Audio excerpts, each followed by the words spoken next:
engaging with a customer and they're past due, you got to remember they're in a pretty vulnerable state. And we're not talking about some small percentage of the customer base. Most large enterprises in banking, telcos, and utilities, we're talking about 10 to 20% of the base. So losing them is not an option, right? It would sink a company. So then you got to think about it in that context and say, okay, these people are vulnerable. They're really, really important. I'm trying to save them, and I have two goals I'm trying to accomplish. I'm trying to cost effectively collect on the money that they owe me today, and I'm trying to maintain their loyalty and their value as a customer long term.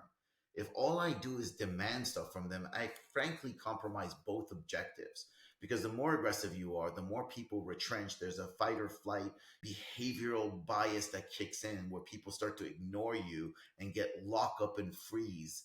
And so they don't actually act sometimes when you start to yell at them all the time, and yelling becomes less and less effective. Demanding becomes less and less effective. So in terms of the near term goal, it doesn't always work.